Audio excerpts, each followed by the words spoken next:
So I'm going to hand it over to Tess Fahlgren. And this wonderful, what was the name of the writing group? Super awesome writing group.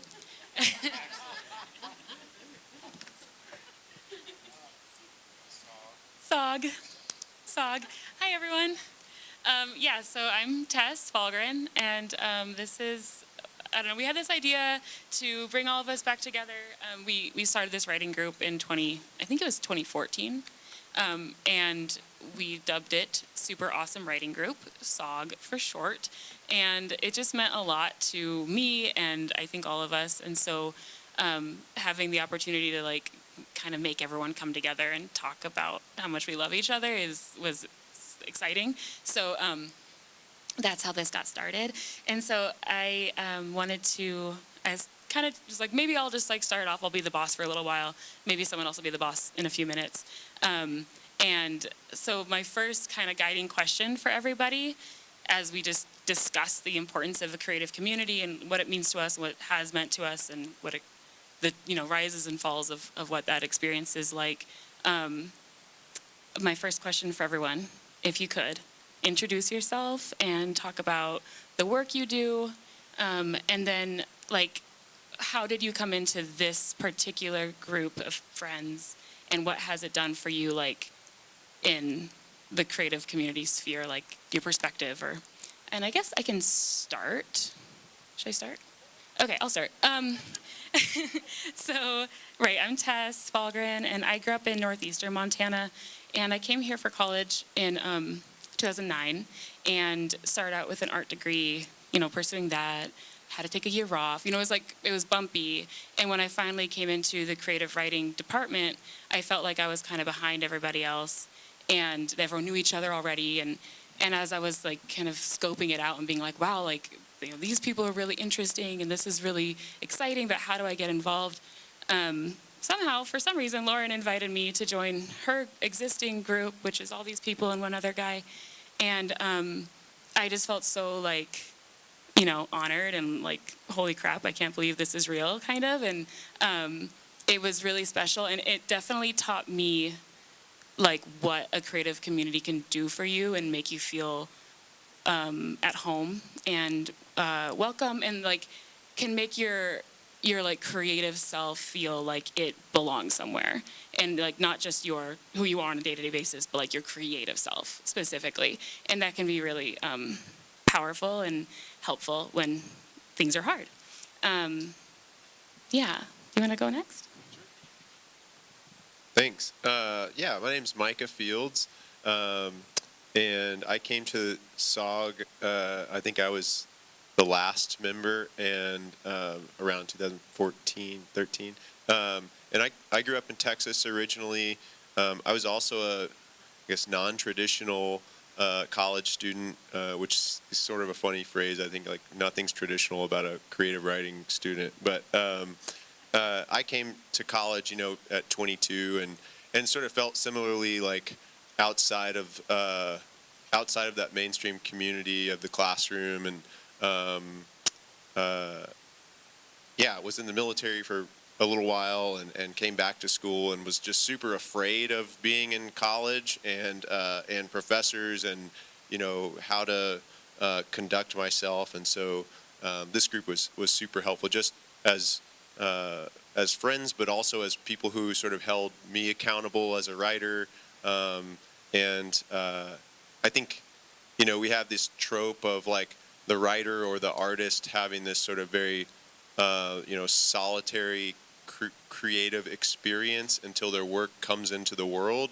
And I think that's wrong and maybe a little harmful, because it's hard, to be creating work and thinking about, and there's a lot of failure involved. And I think, even if you are, a hardcore introvert or hermit or whatever, and create your work in solitude, it's so helpful and meaningful to have a community of people who are doing the same thing and you can commiserate with, and that can sort of, again, like hold you accountable for, putting words on the page or just coming to your practice regularly. So,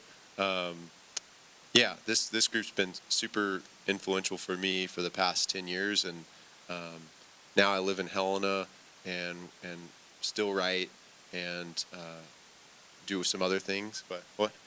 Yeah, it came out. My first book was published this year. Thanks. In June. It's called We Hold Our Breath. It's about Houston and Hurricane Harvey, and yeah. And it's an excellent book. Hi, everyone. My name is Charley Macorn. I'm the mercurial icon and the voice of your generation, but you probably already knew that. I grew up in Deer Lodge. You can probably guess why I moved to Missoula. I had what I call my crappy punk rock 20s that I had. A result of that was I was sentenced to do a bunch of community service. And part of the scam that I worked out was if I was a full-time student, I don't have to do half the community service that I was supposed to do. So I went to school where I majored in history and a bunch of other stuff. But I've always had a lifelong interest in writing, and I took an intro to creative nonfiction class, which is where I met Lauren and Gaaby, and our fourth member. Okay, so there's a guy named Aaron Benjamin. He disappeared. We have no idea what happened to him. We tried to reach out, but he is somewhere else, and he was somewhere else when he was in the group too. So I'm glad he's being consistent. I'm probably best known as a stand-up comedian. I've performed across the state and across the country. I produce various shows here in Missoula. I write a weekly column for the Missoulian, previewing movies. I write comic books. I write zines. And a lot of the creativity that I feel I have came from SAWG, which we've never called it that, but I like calling it like SAWG. It sounds much better than. And it helped me really understand, the vulnerability it takes to be an artist and the creativity to sort of like work towards having something that you are showing people, and people that I ended up trusting incredibly. And there's people on this panel that I still send my first drafts of things to because I value their input so much on it. I have an MFA in media arts. No one knows what that is, including me. And I am just so happy to be here with such a creative, wonderful group of people that were so instrumental in me being the weirdo I am today. Oh, and I teach transgender history at the University of Montana. Thanks, I deserve that. I really do. I appreciate that. I deserve that. Yeah.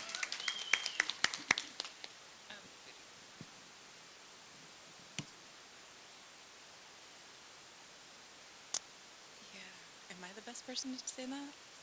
I'll give it to Gaaby. Actually, yeah.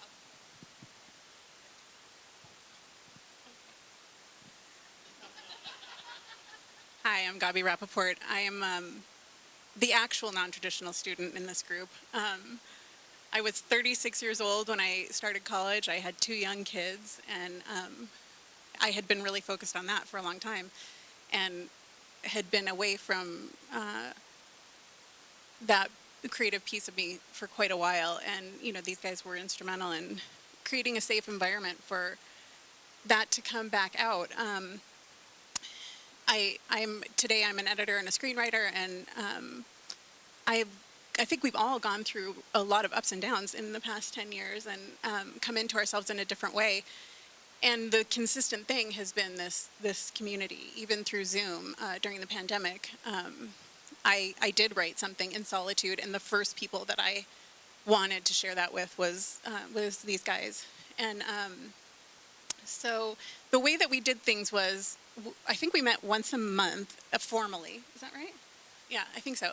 We just would have dinner at each other's houses, and I think a couple people would submit something at a time. I don't remember. I feel like this is pretty accurate. And then we would just give feedback, and it was really constructive in a really profound way. I think that in college, in the university setting, it's not always that. It's not always constructive, and a lot of it is, ego diminishing and harsh. I remember, a professor telling me that I had written a short story about nothing. And, he may have been right, but there was a nicer way to say that. And, these guys, I think that we all make sure to build each other up, as well as give constructive criticism. And having I got my MFA in media arts as well, with a focus on screenwriting and teaching. In my grad program, I think a lot of the skills that I use to give feedback to students in that really vulnerable, delicate place came from how we treat each other in this group. So, yeah, I think anything else about? Yeah, I think that's it. And I'm Lauren Korn. Yeah, okay. I'm Lauren Korn. Is that my name? Yeah, you know, when everyone was saying how they came into the University of Montana's undergraduate creative writing program, we're all saying like we were a little bit non-traditional, or, you know, fully non-traditional. It's a silly phrase. Yeah, I started my undergrad at the University of Vermont and realized a pretty short 2 years into it, that I wasn't ready for it. That I was a pretty messy student. I had no interest in being in class at the university. I just wanted to go see music and work on a farm and be in Vermont. And so I decided to stop paying like tuition at the most like expensive public school in the country, and moved back to Montana. Was a townie for a while, moved to Missoula, and then I got a job at a bookstore and kind of made books my life in a really, really big way, and in a way that like I'd always been a bookworm, always been a reader, but yeah, made books and the object of the book and the publishing around a book and the selling of a book my life, and that really hasn't changed. But then I decided, living in Missoula, that I wanted to go back to school. I decided, okay, this is where I belong, not only in Missoula or Montana broadly, but with literature. And I decided to, finish out my undergrad. Met these folks, and Gaaby, Charley, and I met in an intro to nonfiction with one of the most inspiring professors. She was a graduate student, and really brought out the weirdness in us, I think. I think that's really why we connected. We were just and we still are, all of us, just kind of a bunch of weirdos that really can be weirdos in our own right together. So got my undergrad. Then what did I do? Was it bookseller some more? Yeah. And then I got my master's. I went to Canada, got my master's, came back, ran a thing called the Montana Book Festival for a couple years virtually. And then right now I make a living talking to authors about books. You know, it hasn't changed. I still make and love making books my life. So that's my story. Yeah. Thanks. The big thing with going first is that you just word vomit, and then everyone else says really smart stuff, and you're like, oh yeah, crap, I didn't say like any. I'll try. I'll just take round two. Well, I was just gonna mention too that one of the most important things about a creative community that I've noticed, and these guys taught me, is just like the having, like, if there's rules, like I'm kind of thinking of this panel as like how you too could build, you know, how like what you should look for when building our own community, and I think one of those like rules is like radically accepting and like with diversity and like diversity in all ways, but what I'm thinking of specifically is like art style and perspective, and having all these people who have very different genres. I mean, you and I are both creative nonfiction, but we write very different things, and poet and screenwriting and comedy, comics and stuff. You know, you're pretty diverse in your writing. Like having all those different perspectives taught me something every single time anyone spoke. You know, having them close, it's like such a gift to have someone close read your work and to give it the time and the energy and the love to just be like, from my particular perspective, which you understand because we know each other, my particular perspective says this to me about what you're saying. And like, if you know each other and you trust each other well enough, then you can take it or leave it. But having that care, I think, is almost more important than the words they're saying. But the words are also obviously very valuable. Yeah. And I think, Micah, you said something about accountability, and I think that is so true. And it's not only having accountability to your own writing practice, because that's what, this workshop space would be. You are keeping me accountable as a writer to write something and then to revise, and there's that accountability. But I think we also, at least from my perspective, we're keeping each other accountable to this space. I am accountable to these people, not solely my own writing practice, but I am accountable to Gaaby and Tess and Micah and Charley in ways that I didn't really consider in undergrad. You're accountable to your friends in a show up kind of way, and I think that's something that I really got and get out of this group too. You can't give up writing because it's no, I want to see them again. I want to work with them again. There's this I can't stop. And I think, I had a final thought. No, it's okay. I'll come back. Did you want to add anything before I ask another question? Yeah. Yeah, I want to just add that I think that writers inherently are people that want to show off. I think that there is something that really pushes you as a writer, where you're working with so many talented people with such distinct voices and styles, and you really want to elevate your own writing because you want to show that you can hang, with the cool kids. I also think just to your diversity of our perspectives point, one of the disadvantages of the university workshop is that a lot of times everybody in there is sort of trying to write the same thing and writing for the same professor, and that's in our worst moments. We get siloed into our specific genres, and the creative nonfiction class is never talking to the modern dance class, but in a way this kind of community is cool because it's we made our own class, and the class is cool art that we get to talk about, and there's we're not trying to show off for one teacher or so, so that's really cool. An important shift for me when I met everyone here was I had always been really resistant to the idea of making connections and networking.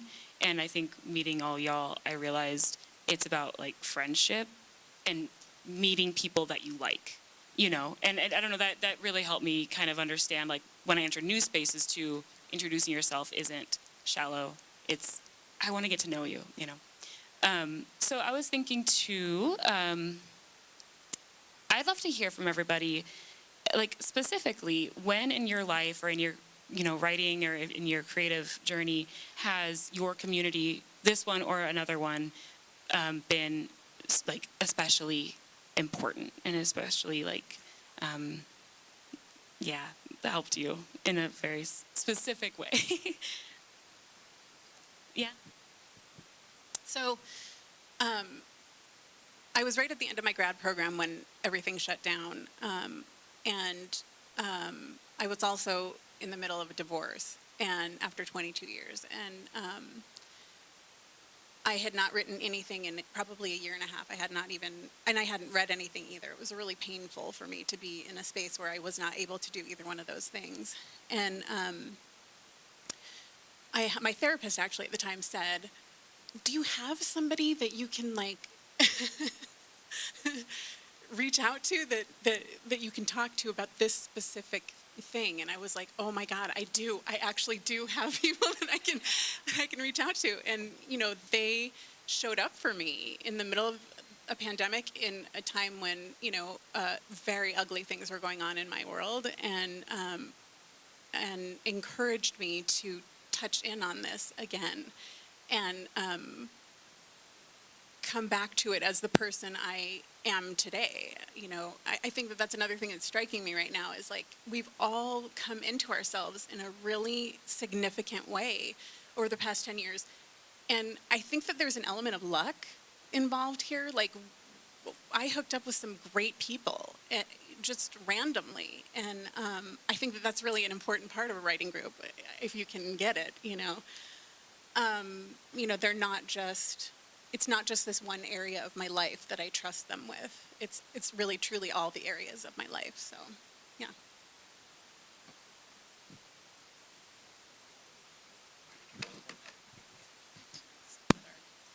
I think that something that's been very important to me, regardless of whatever art form I'm working in, is been that power of collaboration. I think that there is this instinct that we need to, as I said, like prove something from ourselves and bring it out. But I think the real magic happens is when you reveal that thing and someone else reveals something else, and it transmogrifies into this whole new thing. And I think that our writers group was a great first thing for that, because being able to sort of talk about this and talk about our ideas and talk about what works, what doesn't work, and sometimes even what's going on in your life. How is your day? How is all these things that make up a life.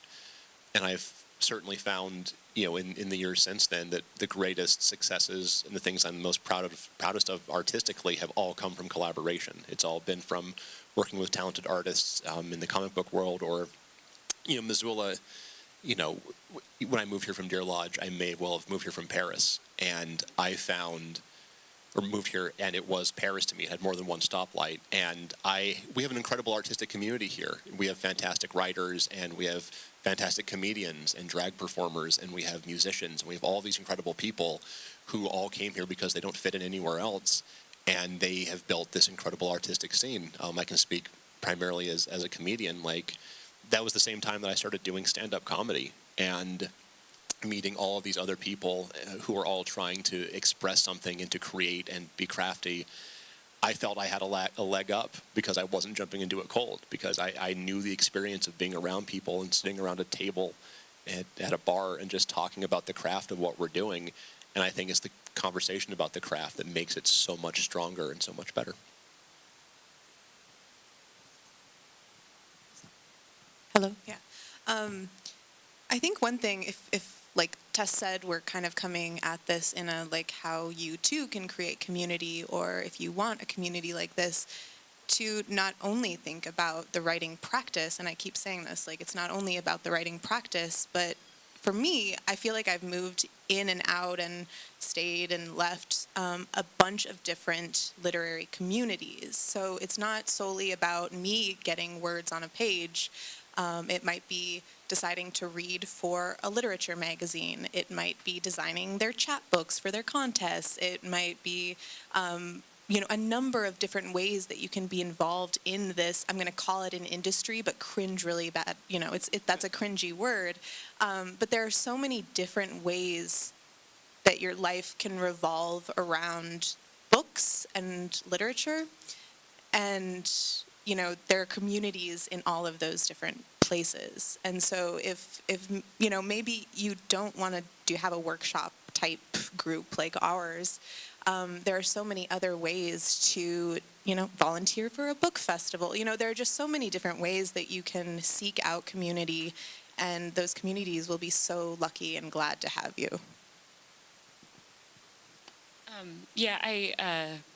Thank you. That's a really good point, Lauren. Thinking about a time when a creative community was specifically, helpful for me was I just 2 years ago I moved back to my hometown of Glasgow, Montana, and it's hard to move back to your hometown. It's a really small town, and having people that I could talk to outside of Glasgow, and like Lauren, I've moved in and out of a lot of literary spaces, and I feel really lucky that I have a community, a creative community that kind of spans the state and into other states and other places. And to me, it's all one big network. And I can, if I'm, fortunate enough to be in the right place at the right time, I can make connections happen and weave a web that elevates all of us. And that makes me feel so happy. But having those people also be friends means that when you're talking to someone about something that's going on in your life, you can do the weird thing of and this is how it's affecting my book. and it makes sense, it's no, it really does. It feels I'm afraid that someone who doesn't also do creative things wouldn't understand that segue into we're talking about your work, but your work is so personal. So it's this thing hurt my feelings, and I'm afraid of how I'm going to write about it, or how is this going to work for me?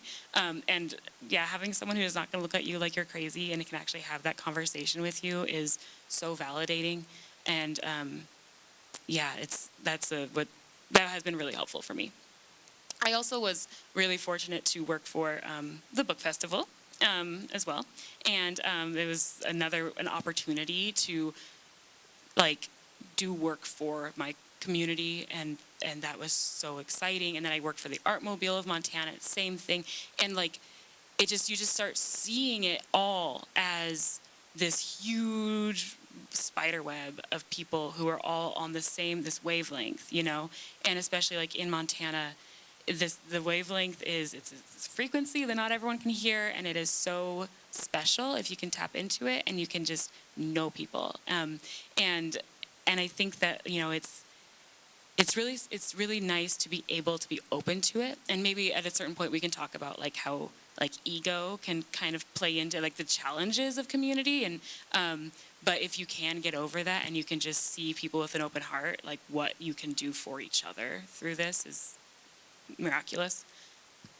Yeah, I think the world feels really huge and intimidating as a writer, outside of school, trying to create and share work with the world, and I think the more you do to involve yourself in that community, the smaller that world gets and the more intimate that community gets. And I think one thing I've learned, now that I'm out of, UM, I'm out of grad school, I live in a town where I can't go to a world-class poetry reading every night or see music every night, even though I love where I live. I had to be very proactive about, nourishing my creative self, and it's it's become much more my responsibility to manifest inspiration and feed that part of myself, because nobody else is going to do it for me. And so this group has been great for that. Also just, little tasks, my bookstore, Montana Book Company in town, is this great store that, they do this reading challenge every year where you have to read, a different book from, let's say a writer of color or a queer author or a work of translation, a book of poetry. It's the things like that I've had to, because I'm a lazy person by nature, I've had to sort of build in tasks for my creative self, and I think that's an important, role community plays, is it's doing the work of nourishing that creative self. And then, that world gets much smaller, which I think can be really intimidating as a writer, sending out, submissions to a bunch of journals, but yeah.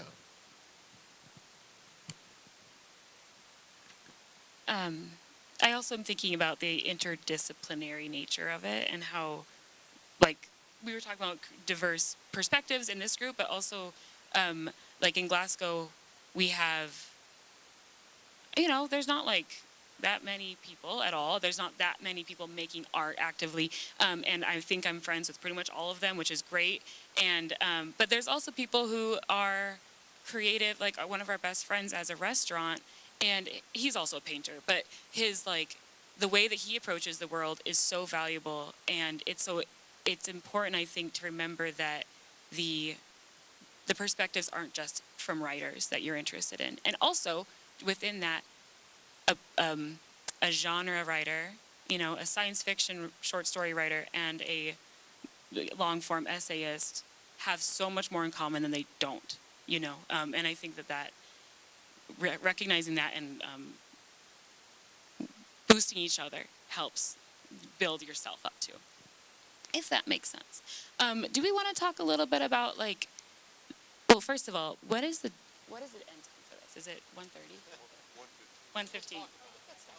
Okay, we have time. Well, at a certain point, I want to be let's talk to the audience. But what have been, can we talk about the other side of this, which is the challenges and when people are succeeding and you feel insecure, and how we kind of move through that, and let's not deny that these things are real.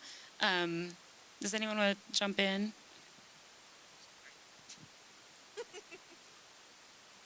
Not going to reach across you this time. I'm so sorry about that.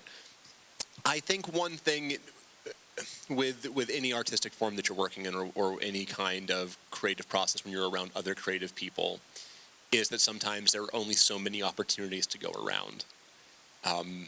There have been times, certainly, I was pre-pandemic, I was trying to tour nationally, and that involved submitting to festivals and just getting your heart broken, just wrenched out of your chest, and then someone that you know books that show, or someone that you know that you feel, in your head you don't want to feel that way of like, well, I'm better than them. But it's not necessarily about being better, it's about the journey that we're all on, and sometimes it is the setbacks that give us the most energy to move forward from. And I think something in our writers group, especially, I think everyone, maybe one reason that we clicked so well is that we weren't all trying to do the same thing. Like, we were all kind of on our own little islands doing our own weird thing. Like, I wasn't even in the creative writing program. I was taking that as an elective, And I think that we were all kind of finding this place together, and the successes that we had, it wasn't like when they did various staging and reading of Gaaby's fantastic play, Funny Bellies. It wasn't like, oh, that should have been my play that I have no interest in writing and no training in and no experience from doing. It was like, I'm so excited and happy for my friend. I'm so happy and excited to be there. It does get tough, I know, when you are in the same world, especially when, like I said, there's only so many opportunities sometimes to do these things, and we assign so much of our inner value to it also. Like, well, I'm the one that's good at this, therefore I should be the one that benefits from it. And that's a very, self-centered, negative way to look at things, when the real way I feel that you should address that, is that someone else's success is not your failure. Someone else succeeding around you does not make you worse at what you do. And if anything, one thing that I'm so happy with is that I get to have so many creative friends, and I get to celebrate their successes because they celebrate my successes with me. And I think that's really the powerful thing of community in writing, is to have someone's who are going to be there to, commiserate your failures and celebrate your victories. I think there's real power in letting go of that ego and recognizing that everyone, we're all building these things brick by brick, and sometimes I don't get the brick that I think I need and someone else does. It doesn't mean I'm not going to get a better brick down the road. And usually that's what happens, is usually that something else comes around, something comes down because you're pushing yourself to do better, to prove something, to get your voice out there, whatever it may be.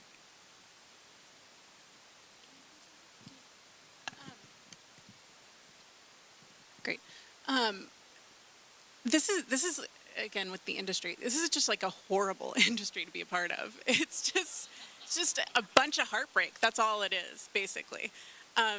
And I know we've all gone through that in the past 10 years. And I think that I know I have, having people that are going to champion you and tell you the truth about your work is really important, And I think that it's really easy to give up in this industry. And we haven't. None of us have, And I for me, part of that is the accountability here, and knowing that I have this community that's going to walk me through whatever that is that happens, Just to kind of jump off that, we remind each other why we love doing this. Amid all of the heartbreak, we keep going for various reasons. We can't not do it. But I think this group in particular, I feel like we remind each other why we love it, why we love doing it. And, yes, Tess, you said about you and Micah being nonfiction writers, but you write about so many different things. That's the thing that you have to keep in mind when you're feeling, like you're writing in a vacuum and you're like, how is everyone else getting all of these residencies or book deals, or, they're having all this success and I'm not. You have to remind yourself that you're not doing what they're doing. No writer is the same. And you just have to remind yourself that you're not, especially not writing about the same things, certainly, but, you have a very unique perspective on the things that you know and love, and the people outside of you, that, they don't have that same perspective. So, yeah, we're all writing, but we're not writing the same thing. We don't have the same perspective. We don't think the same. There's so many nuances and differences in the way that we go about our craft that comparison is rarely a good thing. That makes sense. Yeah, I absolutely. I was thinking about how, Micah, when you got into grad school, I was like, wow, that's amazing. And then I was like, I'm never going to do that. and then you were like, maybe you should go to grad school. Like after a couple years, I remember, and you're like, have you thought about that? And I was like, I am not doing that. Like, no way am I gonna do that. And then, but like, I felt like you showed me that, because I had this idea that grad school was gonna be really stuffy and like very like hard in a way that I wasn't interested in. But then because I knew that I liked you and I knew that I liked your work and you did it, it was like, well, maybe that is a good idea for me. Like maybe I can do that. And then I really loved my program. I went to University of Minnesota, and it would change my life. It was amazing. And like, so through, like I could have, an option would have been to be like, wow, Micah got into something that I didn't get into. I'm mad. And it's done, you know, end of sentence. Like, no, but there's ways that we can boost each other up by looking at each other's successes as opportunities for success. Like, oh, you could do that. That's cool. I wonder if I could do that too. And then like, also, you know, I have a friend from grad school, Zinning is her name, Zinning Mock, and she is a poet and an essayist, and she writes like the best sentences I've ever read. She's like so good. It's amazing. And I don't think I've ever been jealous of her because, again, like our perspectives are so different. And even though we're in the same creative nonfiction classes, writing the same assignments, we'll never write anything that's anything alike. But the way we think about the world is similar enough that we have amazing conversations. And yeah, maybe she'll get into a journal that I don't get into, but I know that she was a better fit. Like, you know, because they picked her, you know what, that makes sense. Like, that was for you. Something else is for me. And it's not always easy to feel that way, but if you can manage it, and I think that what I try to do is think about, is my ambition more important than my relationships and my community? And like always kind of just try to return to that. Like, is my need to be a famous writer, you know, more important than having people who I care about know that I care about them, and they can feel that I care about them, and I get to feel that feeling in return. And like, I think sometime in my early 20s and moments in grad school too, because it was a pretty competitive place, and people approached writing in a way that I don't, you know. And yeah, at moments I was like, yep, it's cutthroat. I gotta get my shit out there, you know. And it was like, that was wrong. That was my worst moments. And so now when I see people, like another example, when I was in grad school, there was a girl who had just graduated, and she had written and published a book about her small town in California. And my reaction was like scared, you know, like, oh my gosh, she wrote the book I want to write. And then I read it and I was like, oh, this is so different. This is vastly, vastly different. Like, we have completely different writing styles. These are completely different audiences. I don't think we would have the same fans or whatever, you know? And instead of feeling competitive with her, I feel excited because now she's a comp. And so when I try to get my book published, I can say, look, this other person got hers kind of similar, you know, and that's cool. So maybe you can believe in me too. So in that way, we all boost each other up. And I think that's really valuable. I said it takes a 1 minute to warm up, which is a funny thought for a microphone, warming up. But there's a great visiting writer. I'm not going to name him because I feel like I'm not 100% sure this quote came from him, but I'm just going to ascribe it to him without naming it. And that came to and great class. And I remember at the end of the class, a bunch of us asked sort of like fawningly, like, how he you know, came to write all these books and be so successful. And he said, incredibly humble guy, said, you know, I wasn't the best writer in my program. I'm just the only one that kept writing. You know, everybody else gave up. And that sounds like maybe harsh, but like if I think a lot about like the people that I was in classes with as an undergrad and even a grad student, most of them don't write now. You know, and not to say that their lives are worse, but they just took different directions, you know. And I think like everything I do in my, like, you know, community mindset, like whether it's going to grad school or being a part of this group or, you know, subscribing to a magazine or something, it's all like a strategy to keep myself from giving up, you know, because there's a lot of times I want to give up, and I think like for me, my goal as an artist is not to be famous or to keep publishing books or what. It's to stay engaged with the work and like be excited about writing and like be excited about reading new things. And so that seems like the hardest challenge as like, you know, an aging writer or somebody that's not in college anymore is like the danger of giving up, you know. And the writer was Shuren Bitsui. I don't know, but I think that was it. But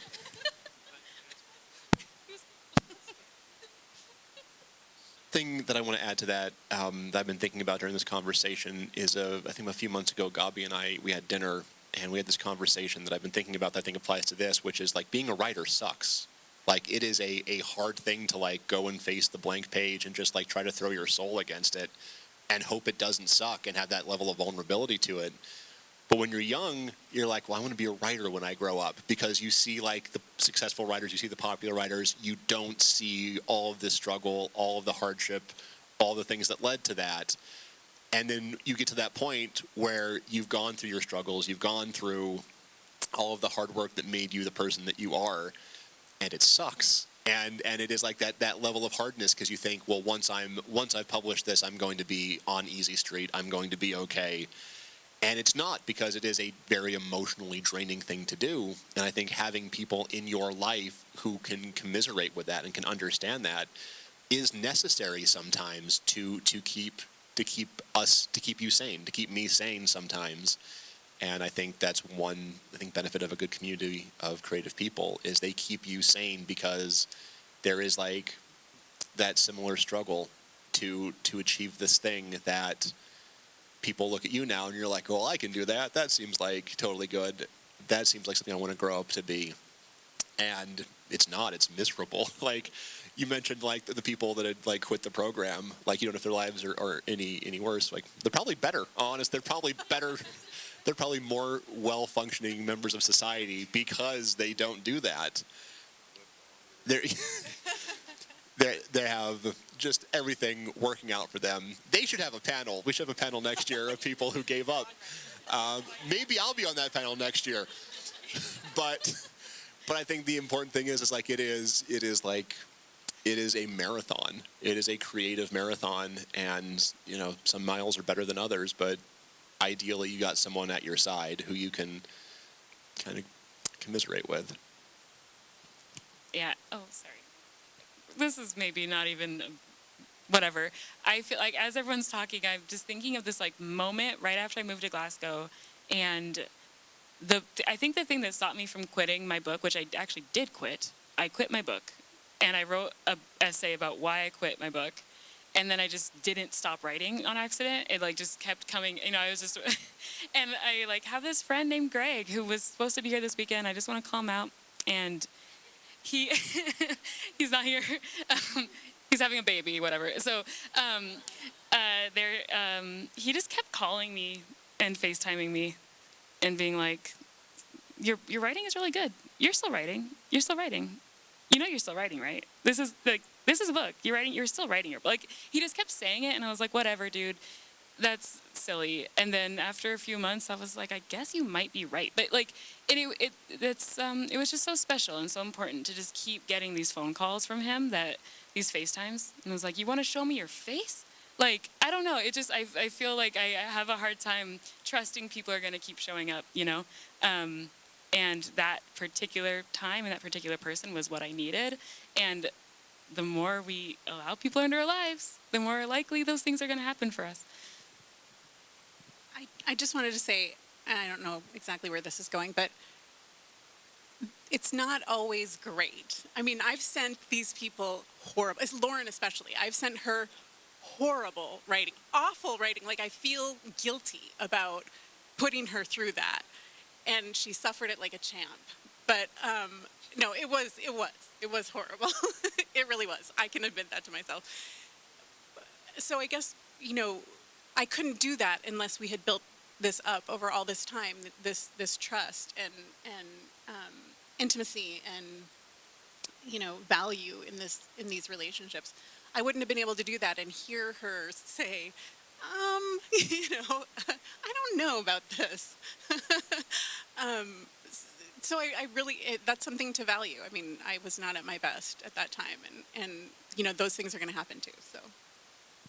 And I just want to say that, like, we are a writers group.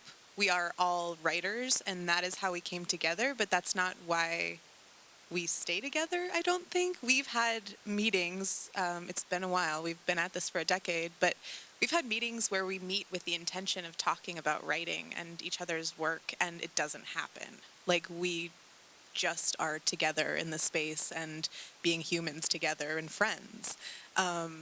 You mentioned your therapist. Like, often that's what writing groups are, you don't get the writing without the life, and you can't have, and for writers, you can't have the life without the writing. So I think that this is not an original thing to say. Every professor of creative writing in the world says this, but there's fallow periods. Like, you're not a writer because you're not writing in the moment. A writer will be a writer, and your inspiration will come. Living your life is just as much a part of the writing process as the writing on the page. It's maybe a little bit easier, as we've been saying. And yeah, writing groups don't have to solely talk about writing. Yeah. Yeah, this morning we met up to talk about what we're going to talk about at the panel. We did not talk about that. We hung out and chatted about other things. It was great. Do you have anything else you want to add? We have plenty of time left, but I wonder if anyone's having any thoughts, if you have any questions, or, yeah. Do you want?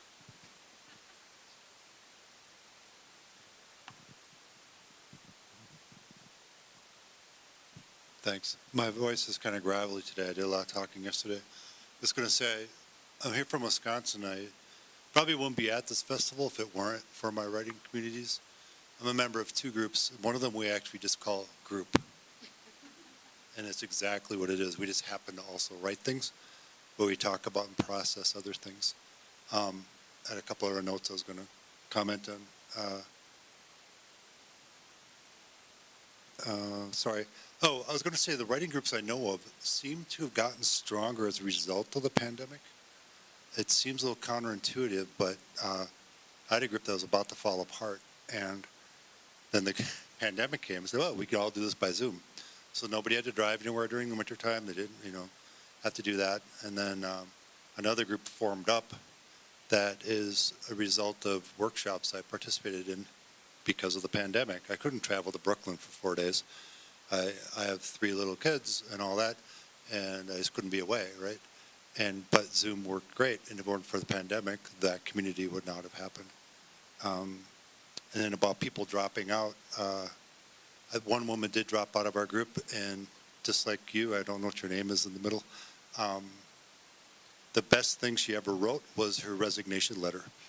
and everyone said, you got to be kidding. You're not quitting, right? You're still a writer.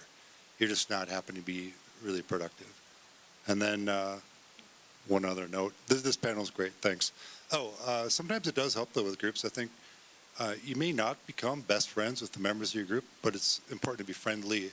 It makes it easier if you're not really close and personal friends to take some feedback you may not care to hear immediately. I have a comment about that, just that last note.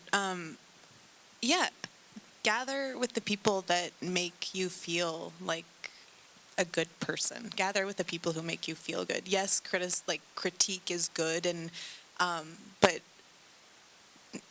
I'll say it again, like, this industry is really hard and competition is everywhere, and not everyone is operating in good faith, or not everyone has everyone else's best interests in mind. And so when you find the people that make you feel good and can tell you the truth without making you feel like shit, keep those people around. And let go of the ones who don't. Easier said than done, right? Like, interpersonal communication is so difficult. But yeah, especially when it comes to your writing, you don't have to be taking critique from some people. You can keep those around who want your best interests and have your best interests in mind. Make you glow? I like that. Yeah.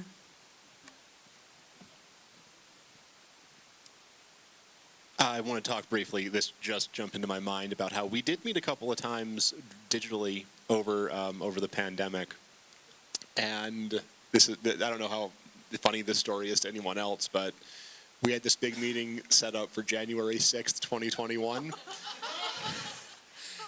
And it was that moment as we're all sort of like sitting in our different places, like watching what was happening, and we're like, I don't feel like meeting today. And I think that was the last time we attempted to. Yeah, I actually, sometimes I think that we did meet because I know that in the hours leading up to our meeting, I kept picturing your face specifically and thinking Because I was there. yeah, I was like, Charley. No, I'm just kidding. No, I kept thinking. I'm kidding.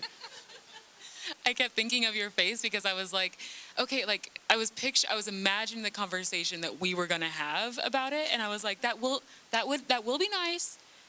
That'll be nice. It'll be nice to talk to Charley about this. But we just were like, no, we all just want to not sit in front of Zoom right now. And oh my God, I was gonna say the exact same thing. We also met because you brought us all together during the pandemic for your piece, right? And I think it was just those 2 times. But I don't think we would have fallen apart if it hadn't been for that, but it definitely brought us together again, which was really nice.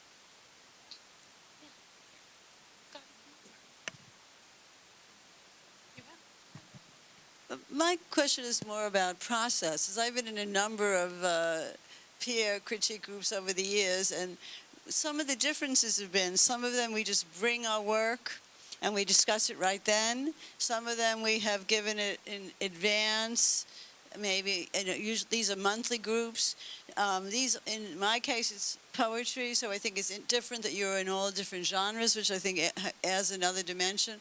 But it's been, in the poetry group, sometimes people say, well, let's read it twice. You hear another voice. So I'm really interested because people have been, I have found it be more useful to have the work in advance. Other people want that more, what you just feel at the time. So I just kind of wonder how your process is.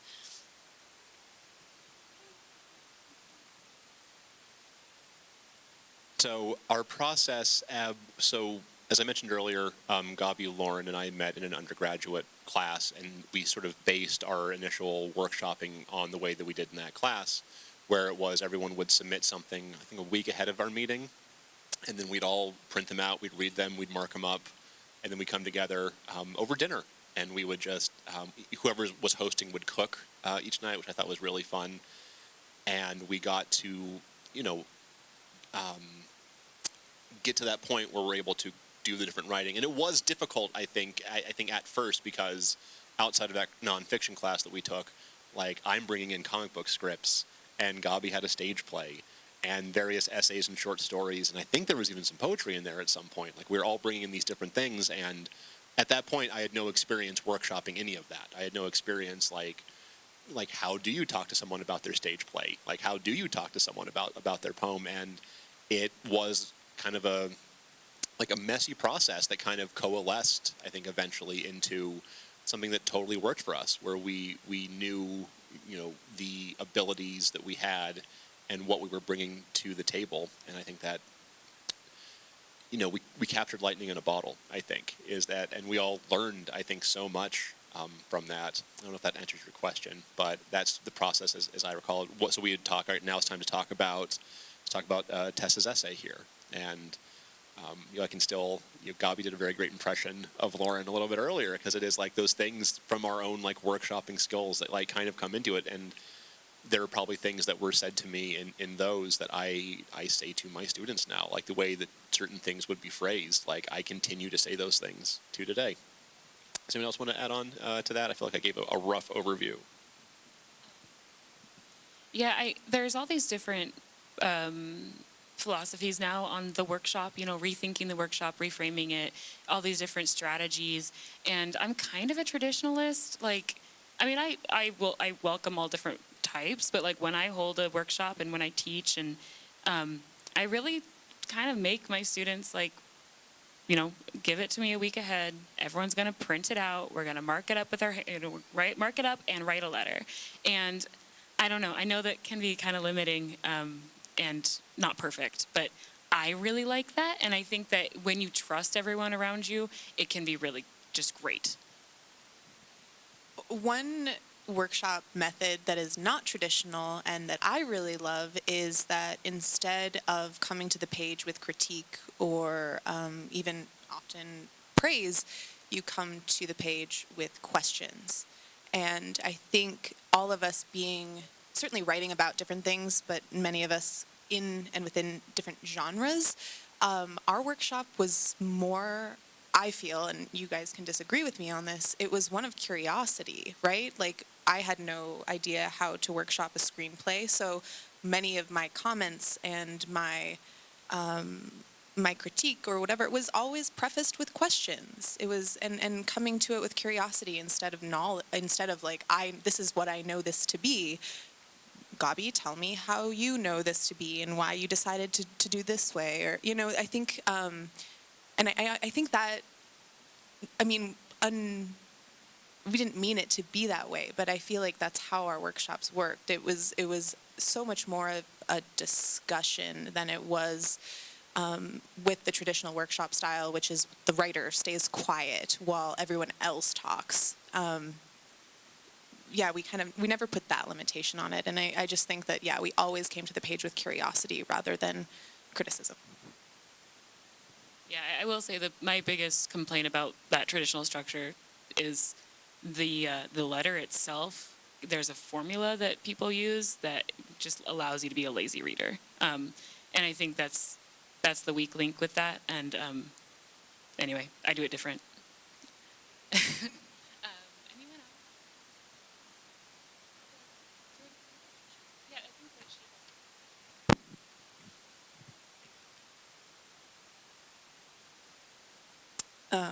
Thank you, all of you, for just being here today. This has been great. So I'm currently a second year in the nonfiction MFA cohort here. And I'm thinking a lot about, after graduation, I have another life back in Iowa. And I'm just thinking about, like, how I'm going to maintain the close connections that I have now here in Missoula. So I'm just kind of curious, how do you all keep in touch since you live in different places, and how do you decide when to meet and that sort of thing? For it, we don't. It's a messy process, but I mean, I think the one thing about this being a group of people who have met or have known each other in this way for a decade, which is pretty incredible. I can't quite wrap my head around that.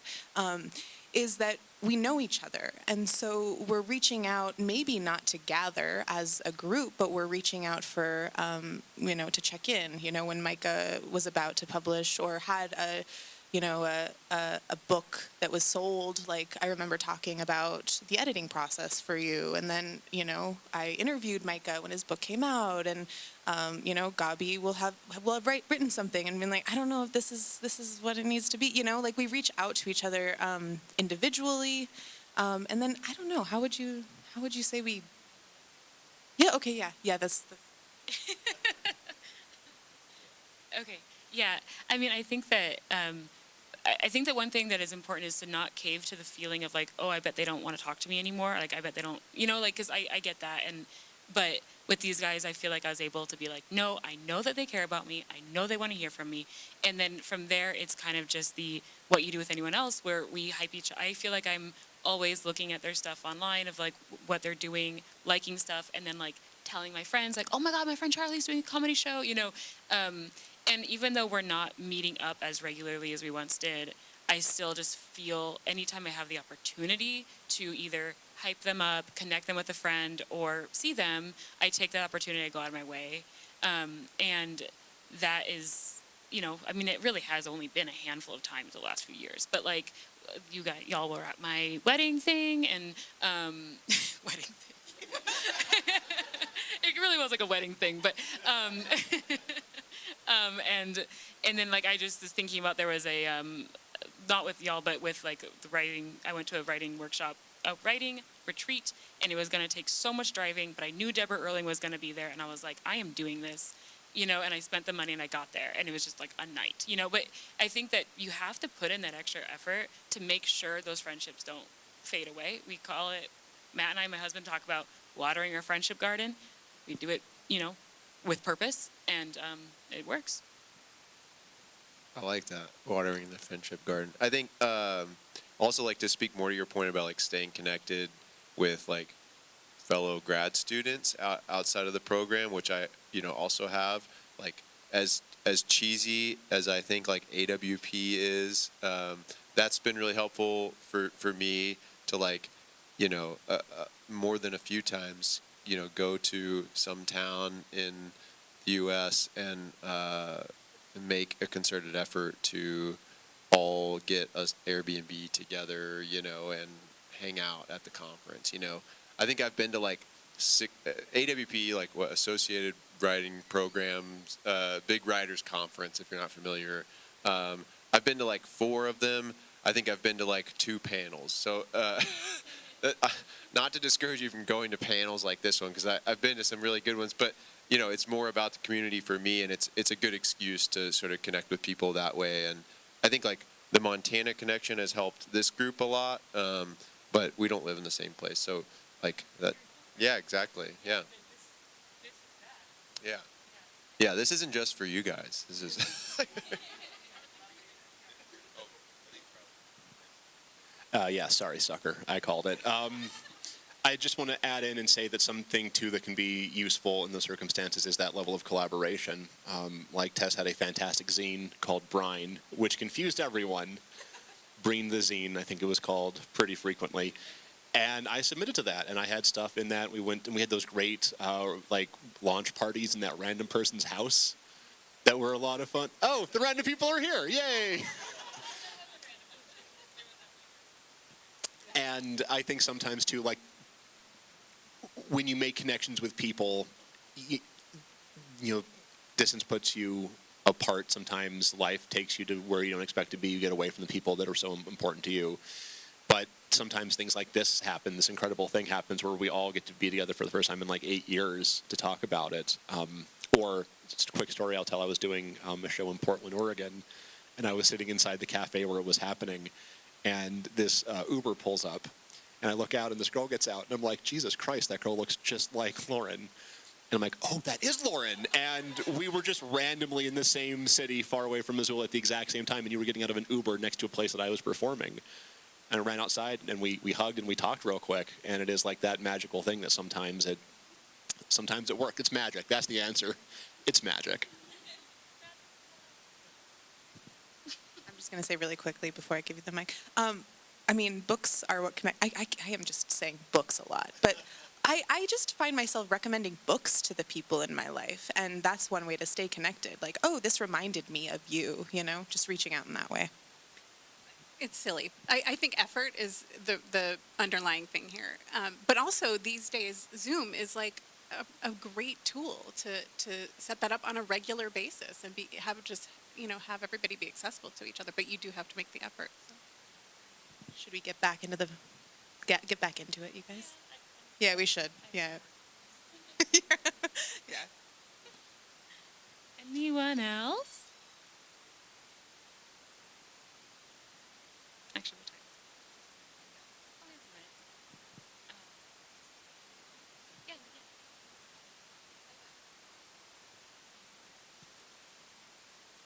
I'm a visual artist myself, but I'm just curious how you all have tackled, maybe helping each other get over writer's block, or it sounds like you bring your work to share and discuss, but I'm just curious if you've ever come together to create work, or how that's looked.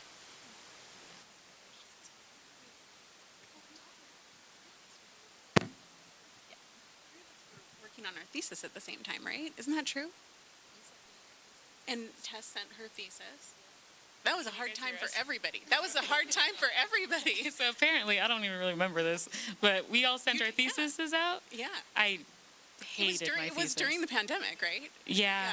It was a terrible time for everybody. Yeah. We were all stuck. And I think Micah, actually, it was during that time Speaking when your editor, right. Yeah. Right. And that actually was a huge learning moment for me, hearing about the way your experience with your editor. I was like, whoa, life isn't easy. I don't know. that was kind of helpful for me to recognize, like, yeah, like you were saying, you know, I want to be a writer when I grow up, and it's like, oh wow, I am a writer, and I've grown up, and it's hard still, but it's still cool. Sorry, Gaaby. Okay, yeah, but I do think that, like what people have said about knowing you have an audience who is going to look at your work lovingly, you can send them a scrap, and still feel like you did something because they'll talk to you about it. And get something moving that way, you know, just like whatever you have, just send it, you know.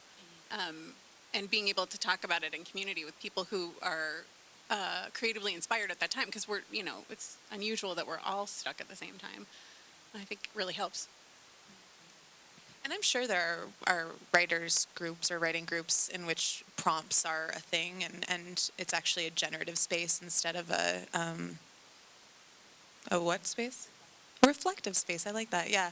I don't know. I encourage you to just like dig into what's working. For us, that was just, you know, really digging into the connection that we all have as people. And after meeting, I don't know. I don't think any of us would feel stuck after conversations with each other, just because they're inspiring. Everyone up here is inspiring to each other, I think. Yeah. Yeah. I think so much of the time when you're feeling like you are unable to produce something, it comes from a lack of confidence. And so having a group of people who will boost you up and make you feel confident is huge. More than it actually being good words. That's not really the problem. It's that you don't feel like you deserve to write for whatever reason. And that's the issue to handle.